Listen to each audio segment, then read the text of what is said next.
विश्वानि देव सवितर्दुरितानि परासुवा यद्भद्रं तन्नयासुवा। माननीय प्रधानमंत्री महोदय, नमो नमः। अहम आशा रानी, +2 उच्च विद्यालय चंदन क्यारी, बोकारो, झारखंडतः अद्य भवता सान्निध्य प्राप्त अति गौरवम अनुभवामि। महोदय, एक संस्कृत शिक्षिका होने के नाते मेरा यह सपना था कि मैं बच्चों को भारत की उस संस्कृति से अवगत कराऊं, उन समस्त संस्कारों का बोध कराती है जिनके माध्यम से हम अपने मूल्यों, जीवन आदर्शों का निर्धारण करते हैं। इसी उद्देश्य को ध्यान में रखकर मैंने बच्चों की रुचि संस्कृत में उत्पन्न कर इसे नैतिक शिक्षा का आधार बनाया और विभिन्न श्लोकों के माध्यम से बच्चों को जीवन मूल्यों को सिखाने का प्रयास किया। आपने कभी सोचा कि जब आप संस्कृत भाषा के प्रति उनको आकर्षित करते हैं, उसके द्वारा उसको एक ज्ञान के भंडार की तरफ ले जाता है जो हमारे देश में पड़ा हुआ है, क्या कभी इन बच्चों को वैदिक मैथमेटिक्स क्या है, जो एक संस्कृत के टीचर के नाते, या कभी आपके टीचर्स के कमरे में, टीचर्स के बीच में वैदिक मैथमेटिक्स क्या है, कभी चर्चा हुई होगी?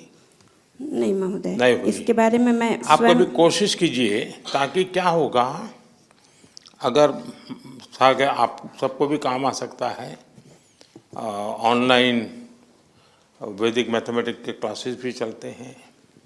यूके में तो ऑलरेडी कुछ जगह पे सिलेबस में है वैदिक मैथमेटिक्स। जिन बच्चों को मैथ्स में रुचि नहीं होती है, वो अगर ये थोड़ा सा भी देखेंगे, उनको लगा ये तो मैजिक है, एकदम से उसको मन कर जाता है सीखने का। तो वो संस्कृत से हमारे देश के जितने भी विषय हैं, उनसे उनमें से कुछ तो भी परिचित करवाना, वैसा कभी आप कोशिश करें तो। मैं ये बहुत अच्छी आपने बताया महोदय, मैं जाकर बताऊंगी। चलिए, बहुत शुभकामनाएं आपको। धन्यवाद महोदय। माननीय प्रधानमंत्री जी, सादर प्रणाम। मैं कोल्हापुर से हूँ, महाराष्ट्र से। कोल्हापुर वही जिला राजर्षि शाहू की जन्म। गला आपका यहाँ आकर के खराब हुआ कि वैसे ही है? नहीं सर, आवाज़ ही ऐसी है। अच्छा, आवाज़ ही ऐसी जी है। तो कोल्हापुर से हूँ, महाराष्ट्र से। समोलिया स्कूल में कला शिक्षक हूँ। कोल्हापुर वही है राजर्षि शाहू की जन्मभूमि। यानी कला में क्या? कला में मैं चित्र, नृत्य, नाट्य, संगीत, गीत, वादन, शिल्प सभी वो तो दिखता है। जी। हाँ। तो मैं प्रायतः ऐसा होता है कि बॉलीवुड या हिंदी फिल्मों के वर्जन सभी तरफ चलते आते हैं। तो मेरे स्कूल में मैं जब से वहाँ पे हूँ 23 साल से, मैंने जो अपनी भारतीय संस्कृति है और लोक नृत्य और जो हमारी शास्त्रीय नृत्य है, उसके आधार पर ही रचना की है। मैंने शिवतांडव स्तोत्र किया है, और वो भी बड़ी तादाद में मैं करता हूँ, 300, 200 लड़कों को लेके, जिसके विश्व विक्रम भी हुए हैं। छत्रपति शिवाजी महाराज की जीवनी पर भी मैंने किया है, वो भी विश्व विक्रम में दर्ज हुआ था। और मैं शिवतांडव किया है, मैंने देवी का हनुमान चालीसा किया है, देवी के रूप का दर्शन किया है। तो इस तरीके से मैं अपने नृत्य की वजह से। आप तो करते होंगे? मैं खुद भी करता हूँ और मेरे बच्चे भी करते होंगे आप। हाँ। लेकिन जिन स्टूडेंट्स के लिए आपकी जिंदगी है, हाँ, उनके लिए क्या करते हैं? वही सब करते हैं सर। वो क्या करते हैं? 300-400 बच्चे एक नृत्याविष्कार में काम करते हैं। और सिर्फ मेरे स्कूल के ही बच्चे नहीं, मेरे आजू बाजू में थोड़ा स्लम एरिया है, कुछ सेक्स वर्कर के बच्चे हैं, कुछ व्हीलचेयर वाले बच्चे हैं, उनको भी मैं एज ए गेस्ट आर्टिस्ट के तौर पे लेता हूँ। लेकिन उन बच्चों को तो आज सिनेमा वाले गीत पसंद आते होंगे। जी सर, लेकिन मैं उनको बताता हूँ कि लोक नृत्य में क्या जान है, और मेरा ये सौभाग्य है कि बच्चे मेरी इस बात सुनते हैं। जी, 10 साल से मैं सर कर रहा हूँ। टीचर की नहीं सुनेगा तो बच्चा जाएगा कहाँ? जी सर। कितने साल से आप कर रहे हैं? मैं टोटली मेरे 30 साल हो गए सर। बच्चों को जब पढ़ाते हैं और नृत्य के माध्यम से कला तो सिखाते ही होंगे, लेकिन उसमें कोई मैसेजिंग देते हो आप, वो क्या देते हैं? जी, सामाजिक मैसेज पर भी मैं बनाता हूँ। जैसे कि मैं ड्रंक ऑन ड्राइव जो होता है, उसके लिए मैं नृत्य नाट्य बिठाया था, कि जिसको मैंने प्रदर्शन पूरे शहर में करवाया था एज अ पथनाट्य के स्वरूप में। जैसे ही मैंने दूसरी बार बताया कि स्पर्श नाम की एक शॉर्ट फिल्म बनवाई थी, जिसकी पूरी टेक्निकल टीम मेरी स्टूडेंट्स थे। तो ये 2 दिन से 3 दिन से आप लोग सब जगह पे आपको जाना होता होगा, थक गए होंगे आप लोग, कभी इसके घर कभी उसके घर कभी उसके घर, ऐसे ही चलता होगा। तो इनसे कोई विशेष परिचय कर लिया क्या आप लोगों ने? कोई लाभ लिया कि नहीं किसी ने? जी है सर, बहुत सारे लोग ऐसे मोस्टली जो इससे हायर से है, वो लोगों ने बोला था कि सर अगर हम आपको बुलाएंगे तो आप हमारे कॉलेज आएंगे। अच्छा, मतलब आपने आगे का तय कर लिया। मतलब आप कॉमर्शियली भी करते हैं कार्यक्रम? कमर्शियली भी करता हूँ, लेकिन फिर उसका तो आपको बहुत बड़ा मार्केट नहीं सर, बहुत बड़ा मार्केट मिल गया नहीं है। सर, उसकी भी एक बात बताना चाहूँगा। कमर्शियली मैं जो भी काम करता हूँ, मैंने फिल्मों के लिए कोरियोग्राफ किया है, लेकिन मैंने 11 अनाथ बच्चे गोद लिए हुए, मैं उनके लिए कमर्शियली काम करता हूँ। उनके लिए क्या करते हैं आप? वो अनाथ आश्रम में थे और उनके में कला गुण थे, तो अनाथ आश्रम की एक पहलू होती है कि 10वीं के बाद उसको ITI में डाल दो। तो मैंने वो धारणा तोड़ने की कोशिश की, तो उन्होंने बोला कि नहीं, हम लोगों को इसको अलाउ नहीं करते हम लोग। तो मैंने उनको बाहर ले लिया, एक रूम में रख लिया। जैसे जैसे बच्चे बड़े होते गए वहाँ पे आ गए, उनकी शिक्षा की। उसमें से 2 कला शिक्षक करके काम कर रहे हैं, 2 लोग हैं वो नृत्य शिक्षक करके गवर्नमेंट स्कूल में लग गए, मतलब CBSE। तो जो ये बढ़िया आप काम करते हैं, ये आखिर में बताते हैं, ऐसे कैसे हो? ये बहुत बड़ा काम है कि आपके मन में उन बच्चों के प्रति संवेदना जगना, और किसी ने छोड़ दिया, मैं नहीं छोड़ूंगा, और आपने उनको गोद लिया। ये बहुत बड़ा काम किया आपने। सर, इस बात का मेरे जीवन से ताल्लुक है, मैं खुद अनाथालय से हूँ। तो इसलिए मुझे लगता है कि जो मुझे नहीं मिला था, तो मेरे पास तभी कुछ नहीं था, और मेरे संचित के पास से अगर मैं वंचित के लिए कुछ करूँ तो ये मेरा परम भाग्य है। चलिए, बहुत आपने सिर्फ कला को नहीं, आपने जीवन को संस्कारों से जिया है, बहुत बड़ी बात है ये। जी धन्यवाद सर। तो सचमुच में नाम आपका सागर सही है। जी सर, आपसे सौभाग्य हुआ, आपसे बात करने का, ये मेरे सौभाग्य की बात है। बहुत बहुत शुभकामनाएं भैया। Thank you sir. माननीय प्रधानमंत्री जी, नमस्कार। नमस्ते जी। मैं डॉक्टर अविनाशा शर्मा हरियाणा शिक्षा विभाग में बतौर अंग्रेज़ी प्रवक्ता के रूप में काम कर रही हूँ। माननीय हरियाणा के जो वंचित समाज के बच्चे हैं, जो ऐसी पृष्ठभूमि से आते हैं जहाँ अंग्रेज़ी भाषा उनके लिए सुनना और समझना थोड़ा मुश्किल होता है, उसके लिए मैंने एक प्रयोगशाला का निर्माण किया है। ये भाषा की प्रयोगशाला न सिर्फ भाषा अंग्रेज़ी भाषा के लिए तैयार की गई है, बल्कि क्षेत्रीय भाषाएं और मातृभाषा दोनों का ही इसमें समावेश किया गया है। महोदय, राष्ट्रीय शिक्षा नीति 2020 आर्टिफिशियल इंटेलिजेंस और मशीन लर्निंग के ज़रिए बच्चों को पढ़ाने के लिए बढ़ावा देती है। इन पहलुओं को देखते हुए मैंने इस भाषा प्रयोगशाला में आर्टिफिशियल इंटेलिजेंस का भी समावेश किया है। जैसे जनरेटिव टूल्स आर्टिफिशियल इंटेलिजेंस के हैं, स्पीकोमीटर और टॉकपाल, उनके ज़रिए भाषा के शुद्ध उच्चारण को बच्चे सीखते और समझते हैं। मुझे बहुत खुशी हो रही है आपसे साझा करते हुए महोदय कि मैंने अपने प्रदेश का प्रतिनिधित्व यूनेस्को, यूनिसेफ, इंडोनेशिया और उज़्बेकिस्तान जैसे क्षेत्रों में, देशों में किया, और उसका प्रभाव मेरे क्लासरूम तक पहुंचा। आज हरियाणा का एक सरकारी स्कूल ग्लोबल क्लासरूम बन गया है, और उसके ज़रिए बच्चे इंडोनेशिया में कोलंबिया यूनिवर्सिटी में बैठे हुए प्रोफेसर्स और स्टूडेंट्स के साथ बातचीत करते हैं और अपने अनुभव को साझा करते हैं। थोड़ा अनुभव बताएंगे किस प्रकार से करते हैं आप, बाकियों को भी पता चले। हाँ जी सर, माइक्रोसॉफ्ट स्काइपाथन एक टाइप का प्रोग्राम होता है जिसको मैंने अपने बच्चों से इंट्रोड्यूस कराया है। कोलंबिया यूनिवर्सिटी के प्रोफेसर्स के साथ बच्चे जब बातचीत करते हैं, उनके कल्चर, उनकी लैंग्वेज, उनकी जो रोज़मर्रा में काम आने वाली चीज़ें हैं, जिस तरीके से वो अपने एकेडमिक्स को इन्हांस करते हैं, वो चीज़ें हमारे बच्चे सीख पा रहे हैं। बहुत खूबसूरत सा एक अनुभव मैं शेयर करना चाहूँगी सर आपसे। मैं जब उज़्बेकिस्तान गई तो वहाँ से जो अनुभव मैंने अपने बच्चों से शेयर किया, तो उनको ये समझ में आया कि जिस तरीके से अंग्रेज़ी उनकी अकादमिक भाषा है, ठीक उसी तरीके से उज़्बेकिस्तान के लोग अपनी मातृभाषा उज़्बेक में बात करते हैं, रशियन उनकी ऑफिशियल लैंग्वेज है, राष्ट्रभाषा है, और अंग्रेज़ी उनकी अकादमिक भाषा है। तो वो अपने आप को इस विश्व से जुड़ा हुआ महसूस करते हैं। अंग्रेज़ी उनके लिए सिर्फ एक पाठ्यक्रम का हिस्सा नहीं रह गई है, उनको ये रुचि बढ़ने लग गई है इस भाषा में, क्योंकि अब ये नहीं है कि विदेशों में ही अंग्रेज़ी बोली जाती है और ये उनके लिए बहुत सहज है। ये उनके लिए उतनी ही चैलेंजिंग है, चुनौतीपूर्ण है, जितनी हमारे भारतीय बच्चों के लिए हो सकती है। नहीं, आप बच्चों को दुनिया दिखा रही हैं, अच्छी बात है। हाँ जी, लेकिन देश भी दिखा रही हैं क्या? बिल्कुल सर। जब मैं तो क्षेत्रीय हमारे देश भाषाओं की कुछ चीज़ें जिससे उनको अंग्रेजी सीखने का, जानने का, समझने का मन कर जाए, ऐसा कुछ? सर, मैंने इस भाषा प्रयोगशाला में भाषा कौशल विकास पर काम किया है। तो अंग्रेज़ी भाषा तो एक पाठ्यक्रम की भाषा रही है, बट भाषा सीखी कैसी जाती है, क्योंकि अब मेरे पास जो बच्चे आ रहे हैं वो हरियाणवी परिवेश के हैं। अगर मैं रोहतक में बैठे हुए बच्चे से बात करूं, वो नूंह में बैठे हुए बच्चे से बिल्कुल डिफरेंट भाषा में बात करता है। तो अच्छा, हम उसको जैसे घर में हमारे पास टेलीफोन पुराने ज़माने में वो जो रहता था, हाँ जी, डिब्बा, वो फ़ोन है, और हमारे घर में कोई ऐसे गरीब परिवार की कोई महिला घर काम के लिए अपने यहाँ आती जाती है, हाँ जी सर। इतने में घंटी बजी और वो टेलीफोन उठाती है, उठाते ही बोलती है हेलो। वो कैसे सीखी वो? यही भाषा का कौशल विकास सर बताया, भाषा सुनने पर और उसका प्रयोग करने पर आती है। और इसलिए सचमुच में लैंग्वेज बोलचाल से बहुत जल्दी सीखी जा सकती है। तो बिल्कुल सर। मुझे याद है, मैं जब गुजरात में था तो नडियाद में मेरे यहाँ एक महाराष्ट्र का परिवार नौकरी के लिए, वो प्रोफेसर थे, नौकरी के लिए आए। उनके साथ उनकी वृद्ध माताजी थी। अब ये महाशय पूरा दिन भर स्कूल कॉलेज में रहते थे, लेकिन लैंग्वेज में जीरो रहे वो 6 महीने के बाद भी।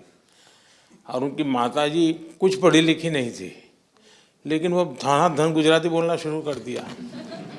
तो मैं एक बार उनके यहाँ भोजन के लिए गया, मैंने पूछा ये नहीं, बोले हमारे घर में जो काम वाली है ना उसको और कुछ आता नहीं, तो बोले मुझे सीख गया। बिल्कुल सर। बोलचाल से सीखा जाता है। बिल्कुल सर। अब मुझे बराबर याद है, मैं जब छोटा था तो मेरे स्कूल में जो टीचर थे थोड़े स्ट्रिक्ट भी थे, हाँ जी, और हमें स्ट्रिक्टनेस थोड़ी तकलीफ करती थी। लेकिन उन्होंने, राजा जी ने जो रामायण महाभारत लिखी है, तो उसमें से रामायण की जो बहुत परिचित वार्ता तो सबको परिचित होती है, तो बड़ा आग्रह करते थे कि राजा जी ने जो रामायण लिखी है उसको थोड़ा धीरे धीरे पढ़ना शुरू करो। कथा पता था, भाषा पता नहीं थी, लेकिन बहुत जल्दी कोरिलेट करते थे। एक दो शब्द समझ गए तो भी लगता था हाँ ये कहीं सीता माता की कोई चर्चा कर रहे हैं। बिल्कुल सर। चलिए, बहुत बढ़िया। Thank you sir, thank you. Har Har Mahadev. Sir Har Har Mahadev. Kashi वालों को हर हर महादेव से दिन शुरू होता है। हाँ। सर मैं आज आपसे मिलके बहुत खुश हूँ सर। सर मैं कृषि विज्ञान संस्थान में पौधे की रोगों के ऊपर मेरा विशेष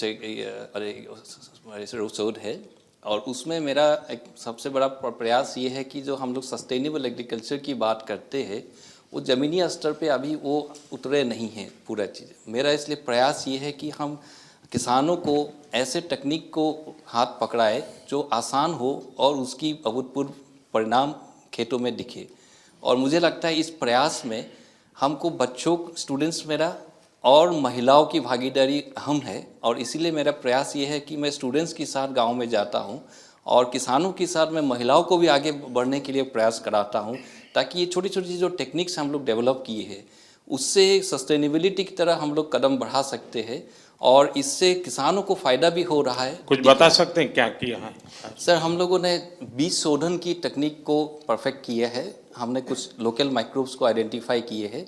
उससे जब हम बीज को शोधन करते हैं तो जब रूट्स आते हैं सर, वो पहले से ही वही विकसित रूट जड़ बनते हैं, और उससे वो पौधा बहुत स्वस्थ बनते हैं, और उस पौधे में सर की बीमारियां कम लगती है, क्योंकि जड़ इतने मजबूत हो जाते हैं पौधे को, वो एक अंदर से एक ताकत देते हैं कीट और बीमारियों से लड़ने के लिए। तो ये परिणाम लैब में करने वाला काम बता रहे हैं जी। लैंड पर कैसे करते हैं? लैब टू लैंड, जब आप कह रहे हैं आप खुद जा रहे हैं किसानों के पास, जी सर। वो कैसे इसको करते हैं और वो कैसे शुरू करते हैं? सर हम लोगों ने एक पाउडर फॉर्मुलेशन बनाए हैं, और इस पाउडर फॉर्मुलेशन को हम किसानों को देते हैं और उनके हाथों बीज को शोधन करवाते हैं। और ये हम प्रयास कई सालों से निरंतर कर रहे हैं और वाराणसी के आसपास के 12 गांव में हम लोग अभी इस कार्य को किए हैं। और महिलाओं की अगर संख्या की बात कहें तो 3000 से अधिक महिलाएं अभी इस नहीं टेक्निक तो को ये जो इस्तेमाल लोग कर रही हैं। किसान हैं वो किसी और किसान को भी तैयार कर सकते हैं? बिल्कुल सर, क्योंकि जब वो पाउडर लेने के लिए एक किसान आते हैं, वो और 4 किसानों के लिए साथ में लेके जाते हैं। और इसका क्योंकि देखा देखी किसान बहुत सीखते हैं और मुझे ये बात की खुशी है कि हमारे जो हम जितने को सिखाए हैं उनसे और कई गुना लोगों ने अपनाए हैं इसको। अधिक पूरा संख्या मेरे पास नहीं है। ज्यादातर किस फसल पे प्रभाव हुआ और किस फसल में? सब्जी और गेहूं पे। सब्जी और गेहूं। जी सर। ये जो प्राकृतिक खेती, इस पर हमारा बल है। जी सर। और जो लोग धरती माँ को बचाना चाहते हैं जी वे सब चिंतित हैं जिस प्रकार से हम इस धरती माँ की सेहत के साथ अत्याचार कर रहे हैं। उस माँ को बचाना बहुत जरूरी हो गया है जी सर। और उसके लिए प्राकृतिक खेती एक अच्छा उपाय दिखता है। उस दिशा में कोई चर्चा हो रही है वैज्ञानिकों में? जी बिल्कुल सर, प्रयास उसी दिशा में है। लेकिन सर किसानों को हम लोग अभी पूरी तरह कन्विंस नहीं कर पा रहे हैं कि रसायन को आप प्रयोग ना करें, क्योंकि किसान डरते हैं कि हम रसायन के प्रयोग नहीं करने से मेरे फसल में कुछ नुकसान हो जाए। एक उपाय हो सकता है, मान लीजिए उसके पास 4 बीघा जमीन है तो 25% 1 बीघा में तुम ये प्रयोग करो, 3 में जो तुम परंपरागत करते हैं वो करो। जी यानी छोटा सा हिस्सा लो, उसको एक प्रकार से अलग से तुम इसी पद्धति से करो तो उसकी हिम्मत आ जाएगी। हाँ यार, थोड़ा नुकसान होगा तो 10% 20% हो जाएगा, जी सर। लेकिन मेरी गाड़ी चलेगी। गुजरात के जो गवर्नर है आचार्य देवव्रत जी, वे बहुत ही डेडिकेटेड है इस विषय में, काफ़ी काम करते हैं। अगर आप वेबसाइट पे जाएंगे, क्योंकि आप में से बहुत से लोग हैं जो किसान का बैकग्राउंड वाले होंगे, तो उन्होंने प्राकृतिक खेती के लिए बहुत सारा डिटेल बनाया। ये आप जो एलकेएम देख रहे हैं ना, यहाँ पूरी तरह प्राकृतिक खेती का ही उपयोग होता है हर चीज़ का। यहाँ कोई केमिकल अलाउ नहीं है। ये आचार्य देवव्रत जी ने बहुत ही अच्छी फार्मूला डेवलप की है, कोई व्यक्ति उसको कर सकता है। जी गौमूत्र वगैरह का उपयोग करके करते हैं और बहुत अच्छे परिणाम आते हैं। अगर आप उसको भी स्टडी करें आपकी यूनिवर्सिटी में क्या हो सकता है तो देखिए। जरूर सर। चलिए, बहुत शुभकामनाएं। धन्यवाद। वणक्कम। Vanakkam, Prime Minister ji.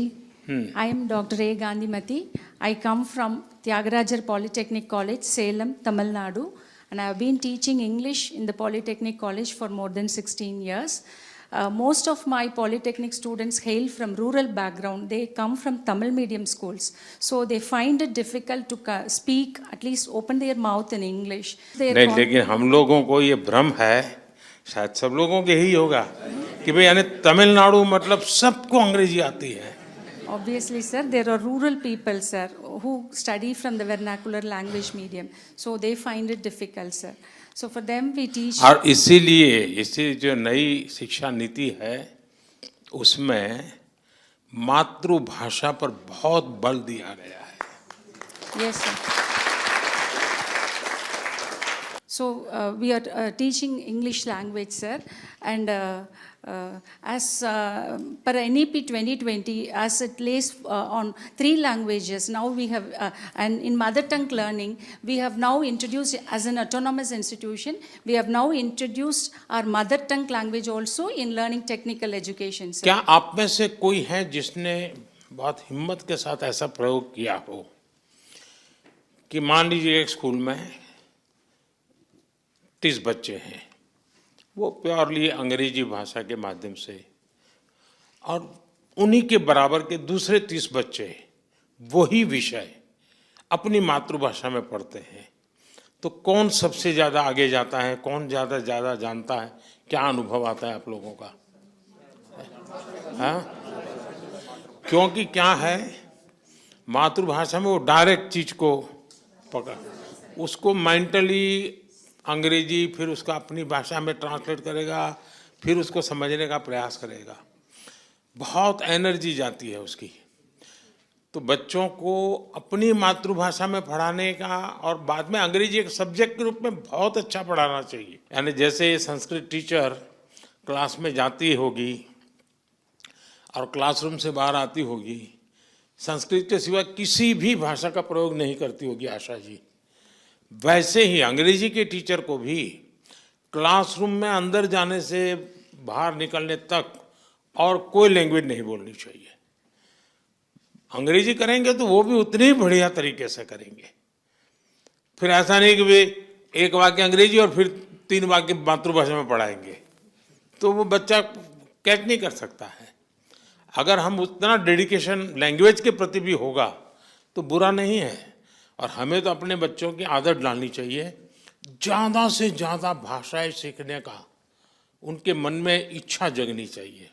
और इसलिए कभी कभी स्कूल में तय करना चाहिए, इस बार हम अपने स्कूल में 5 अलग अलग राज्यों के गीत सिखाएंगे बच्चों को।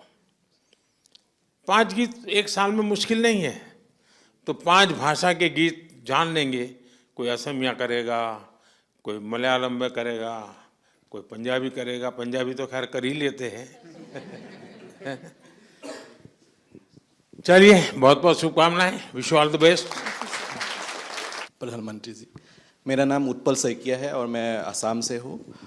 मैं अभी north east skill centre Guwahati में फूड एंड बेवरेज सर्विस में एक प्रशिक्षक के रूप में काम कर रहा हूँ।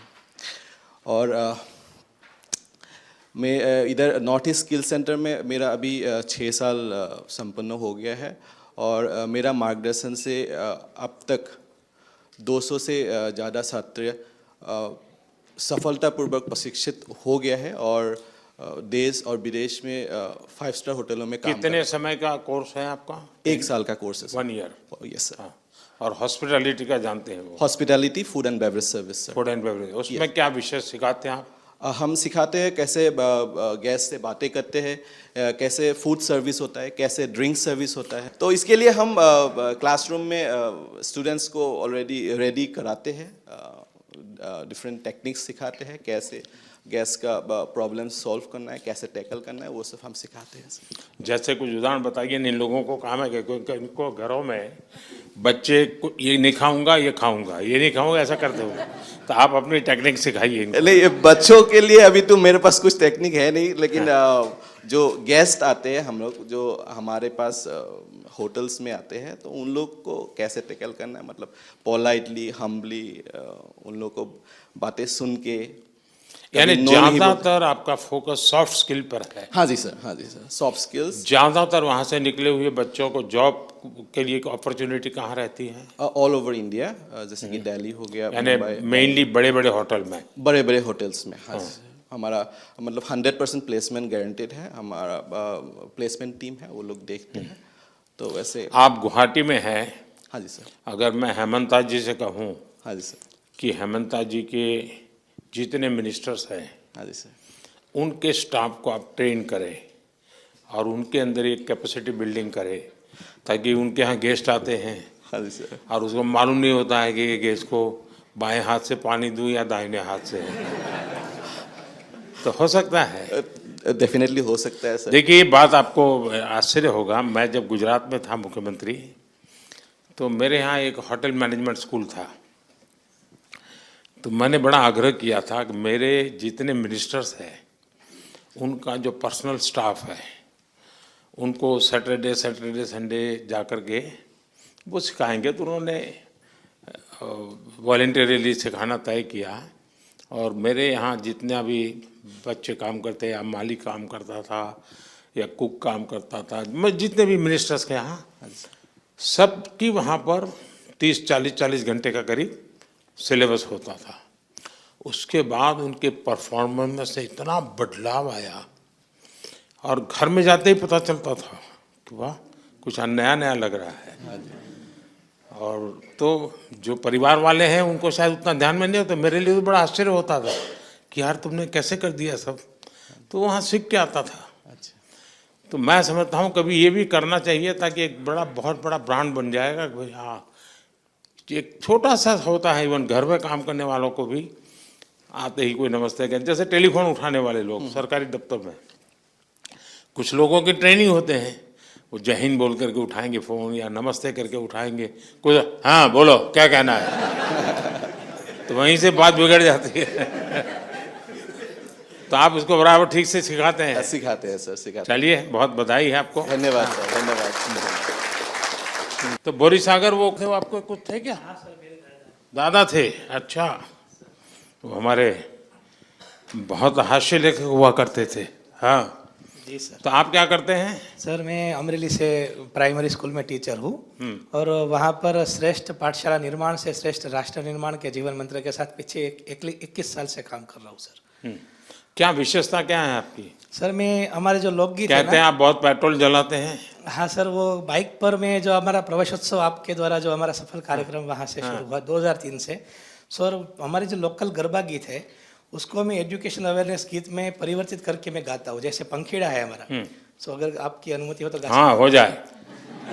पंखीड़ा तो उड़ीने जाजे गामे गाम रे, पंखीड़ा तो उड़ीने जाजे गामे गाम रे, देशना बाळकोने के जे भणवा आवे रे, मारा गामना बाळकोने के जे शाळामां आवे रे, हे पंखीड़ा ओहो पंखीड़ा, पंखीड़ा हो। ये गुजराती बहुत प्रसिद्ध लोकगीत Yes, है। हमारा गरबा गीत। उन्होंने इसको शब्द Educational बदल दिए हैं awareness में। और वो कह रहे हैं कि बच्चों को ये गीत से बताते हैं कि अरे भाई तुम स्कूल चलो, पढ़ने के लिए चलो, यानी अपने अपने तरीके से Yes, वो कर रहे हैं। और सर 20 भाषा के गीत भी मैं गा सकता हूँ। 20 भाषा के साथ। अरे वाह। अगर मैं केरला के बारे में बच्चों को सिखाता हूँ तो मैं कोट्टनाडन पुंज इल्ले तित्तई तग तई तई तुम कोच्चु पेन्ने को इल्लाले तित्तिता तित्तई तई कोट्टु वेणम कुरल वेणम कुरवा वेणम। अगर तमिल में सिखाता हूँ तो तमिल के दोस्त है वाह यानी आओ, पधारो, वेलकम। सो वाह वाह वाह वाह वाह वाह उड़ी पड़े त कन्नी नाई वाह वाह वाह उर्द कौंड नेंजी नाई वाह वाह वाह। अगर मैं मराठी में आनंद कंद ऐसा आहिंद देश माझा, आनंद कंद ऐसा। अगर कन्नड़ा में ಭಾರತ ನಮ್ಮದು ಅಂದು ಇಂದು ಎಂದಿಗೂ ಇದುವಯೇ ಸ್ವರ್ಗವು ಹರಿಯ ಜರಿಯ ನಮ್ಮಿದು ಭಾರತ ನಮ್ಮದು। भारत माता को नमन करता हूँ। अगर मैं राजस्थानी में सिखाता हूँ आ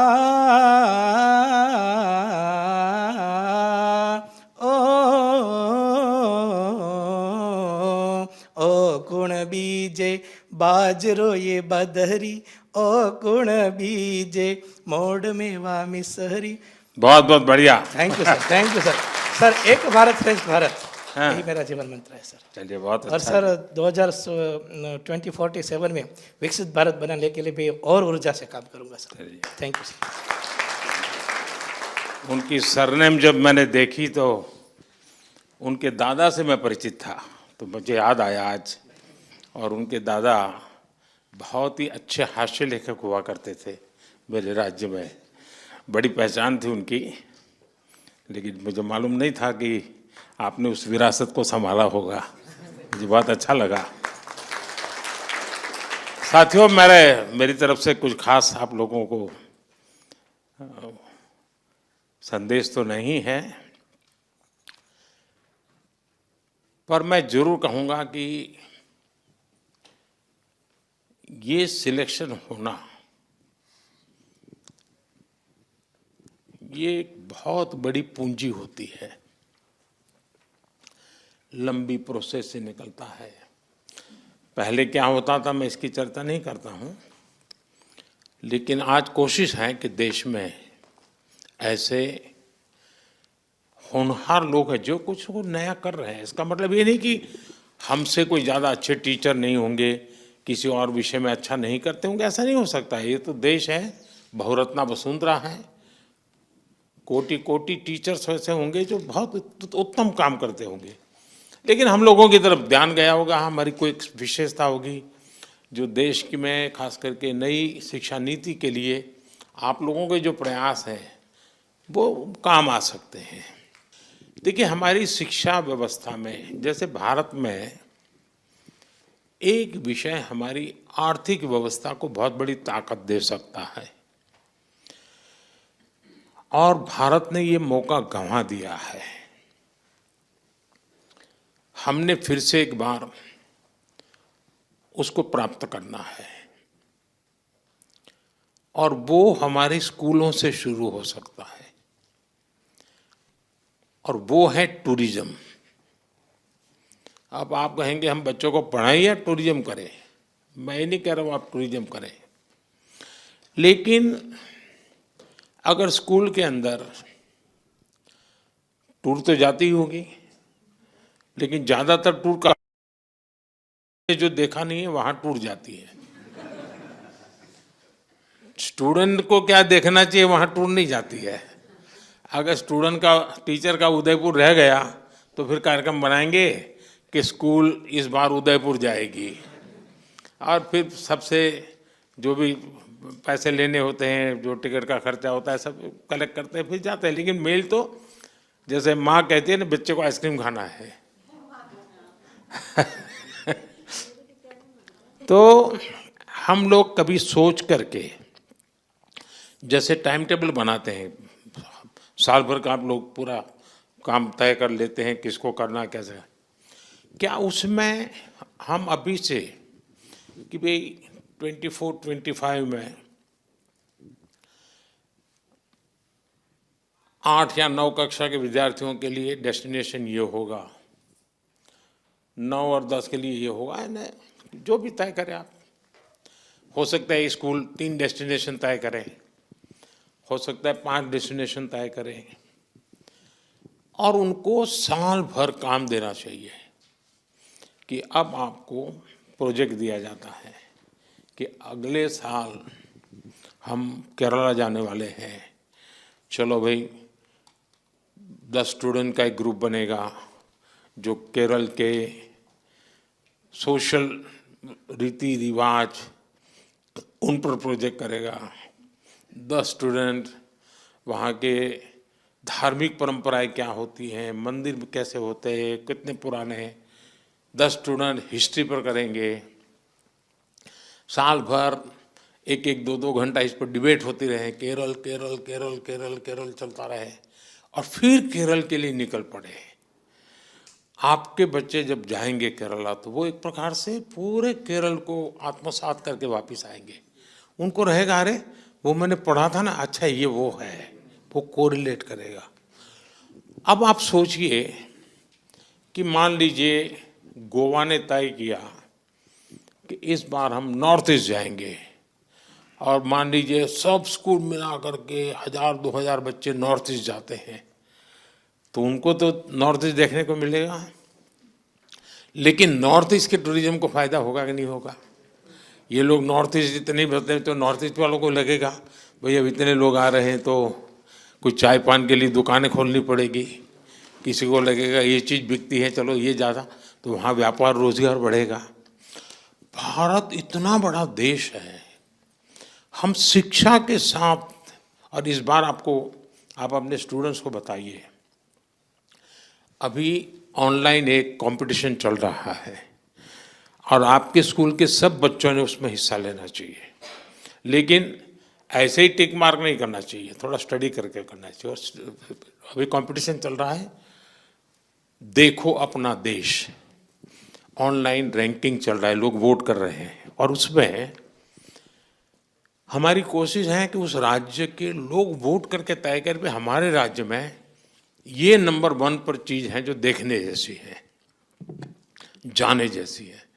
एक बार वोटिंग से जो सिलेक्ट होंगे तो सरकार कुछ बजट लगाएगी, वहाँ इंफ्रास्ट्रक्चर तैयार करेगी और उनको फिर डेवलप करेगी। लेकिन ये टूरिज्म कैसे डेवलप होता है?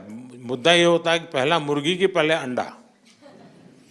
कुछ लोगों को कहना है भाई टूरिस्ट नहीं है इसलिए डेवलप नहीं होता है, कुछ लोग कहते हैं कि टूरिस्ट आएंगे तो डेवलप होगा, और इसलिए हम स्टूडेंट से शुरू कर सकते हैं। ऐसे डेस्टिनेशन योजनाबद्ध तरीके से वहाँ जाए, रात्रि को वहाँ मुकाम करें, तो उस स्थान के लोगों को लगेगा कि भाई अब रोजगार की संभावनाएं बनेगी, तो होम स्टे बनने लग जाएंगे, ऑटो रिक्शा वाले आ जाएंगे। यानी अगर हम सिर्फ स्कूल में बैठे बैठे तय करें तो इस देश में 100 टॉप डेस्टिनेशन टूरिज्म के हम 2 साल के अंदर तैयार कर सकते हैं। एक टीचर कितना बड़ा रिवॉल्यूशन ला सकता है, इसका ये उदाहरण है। यानी आप अपनी रोजमर्रा की जिंदगी में स्कूल के रेगुलर काम में करते ही हैं, आपके यहाँ से टूर जाते ही जाते हैं, लेकिन अध्ययन नहीं होता है। जहां जाना है उसका साल भर अध्ययन होगा तो वो शिक्षा का काम हो गया। जाकर के उस जगह पे जाते हैं तो वहां पर इकोनॉमी को लाभ हो सकता है। उसी प्रकार से मेरा आपसे आग्रह है कि आपके नजदीक में जहां भी यूनिवर्सिटी हो, कभी न कभी आपके 8वीं 9वीं कक्षा के बच्चों का उस यूनिवर्सिटी में टूर कराना चाहिए। यूनिवर्सिटी से बात करनी चाहिए, भाई हमारे 8वीं कक्षा के बच्चे आज यूनिवर्सिटी देखने आएंगे। मेरा एक नियम था, जब मैं गुजरात में था तो कहीं पर यूनिवर्सिटी में अगर कॉन्वोकेशन में बुलाते थे तो मैं उनसे कहता था, भाई मैं आऊँगा जरूर, लेकिन मेरे 50 गेस्ट साथ आएंगे। तो यूनिवर्सिटी को बड़ा रहता नहीं, कौन 50 गेस्ट आएंगे। और जब पॉलिटिशियन कहता है तो उनको लगता है उनके चेले चपाटे आने वाले होंगे। फिर मैं कहता था कि यूनिवर्सिटी के 5-7 किलोमीटर रेडियस में कोई सरकारी स्कूल हो जहां गरीब बच्चे पढ़ते हो, झुग्गी झोपड़ी के, ऐसे 50 बच्चे मेरे गेस्ट होंगे और उनको आपको फर्स्ट रो में बिठाना पड़ेगा।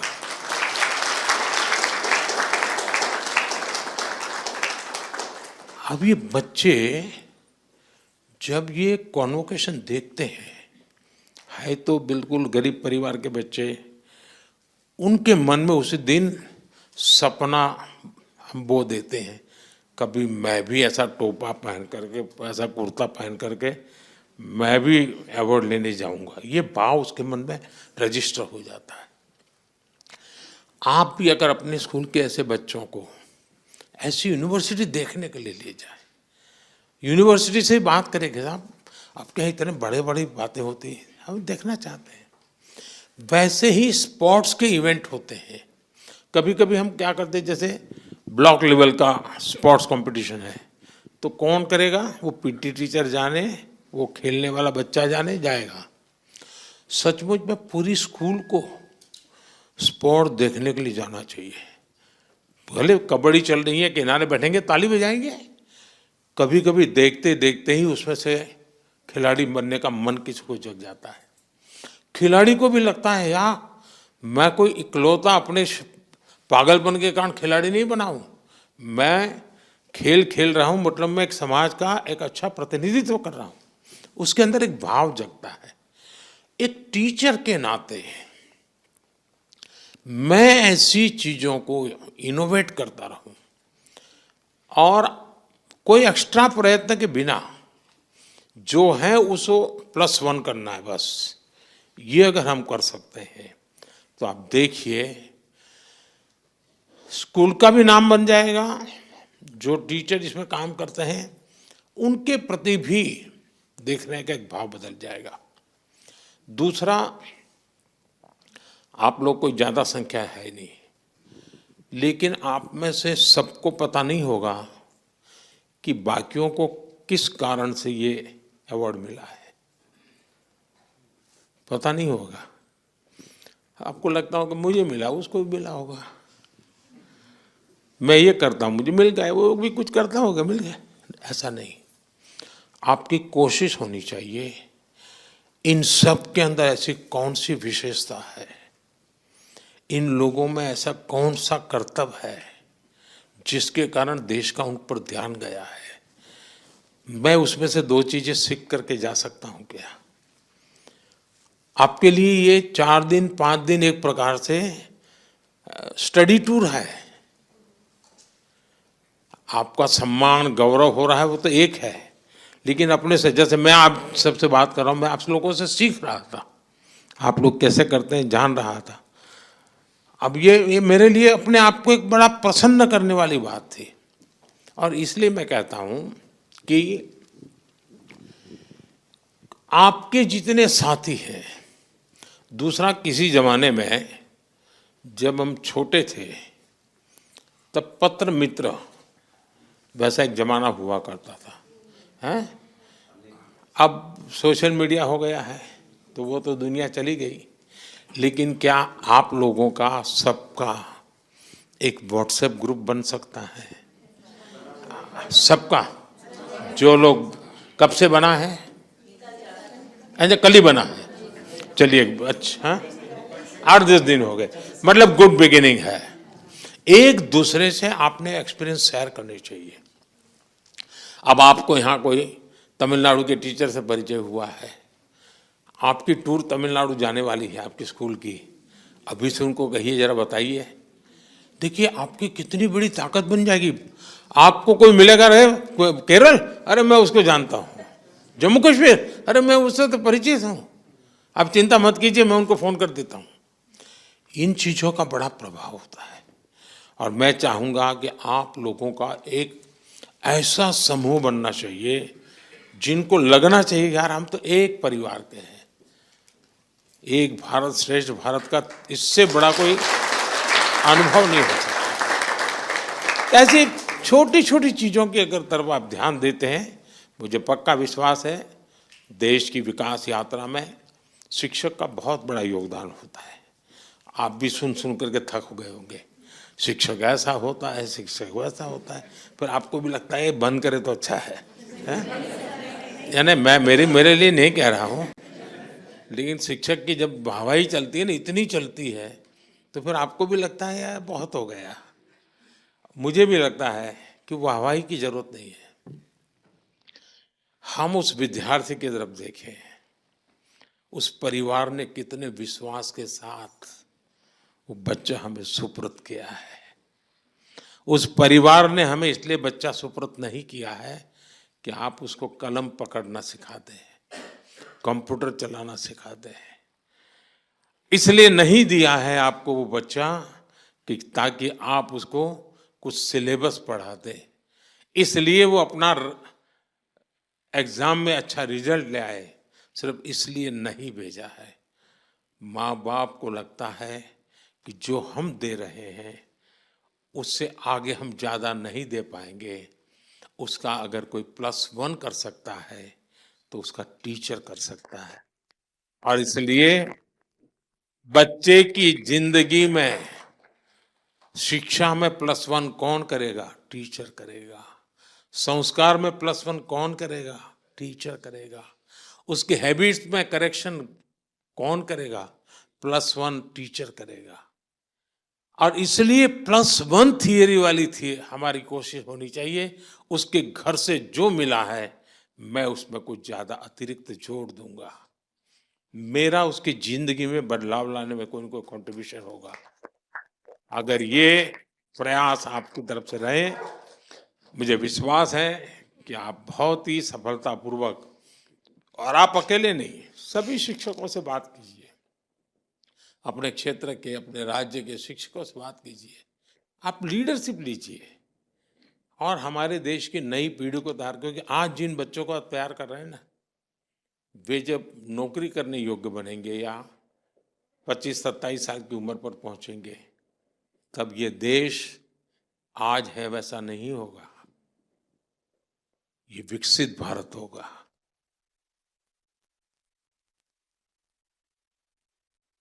आप उस विकसित भारत में रिटायरमेंट का पेंशन लेते होंगे, लेकिन जिसको आज आप तैयार कर रहे हैं वो उस विकसित भारत को नई ऊंचाइयों पर ले जाने वाला एक सामर्थ्यवान व्यक्तित्व बनने वाला है। और आपके पास कितनी बड़ी जिम्मेवारी है। ये विकसित भारत ये कोई सिर्फ मोदी का कार्यक्रम नहीं है, हम सबको मिलकर के विकसित भारत के लिए ऐसा मानव समूह भी तैयार करना है, ऐसे सामर्थ्यवान नागरिक भी तैयार करने हैं, ऐसे सामर्थ्यवान नौजवान तैयार करने हैं। अगर हमें आगे चल करके 25-50 गोल्ड मेडल अगर खेलकूद में लाने हैं, कहाँ से निकलेगा वो खिलाड़ी? जो आपके स्कूल में दिखते हैं उन बच्चों में से निकलने वाला है। और इसलिए हम उन सपनों को लेकर के, और आपके पास बहुत लोग हैं, सपने होते हैं, लेकिन उनके सामने इन सपनों को साकार कैसे करें, आप वो लोग हैं, आपके मन में जो सपना आए उस सपने को साकार करने के लिए वो लेबोरेटरी आपके सामने ही है, रॉ मटेरियल आपके सामने है, वो बच्चे आपके सामने हैं। आप अपने सपनों को लेकर के उस प्रयोगशाला में प्रयास करेंगे, आप जो चाहे वो परिणाम लेकर के आएंगे। मेरी तरफ से आपको बहुत बहुत शुभकामनाएं हैं।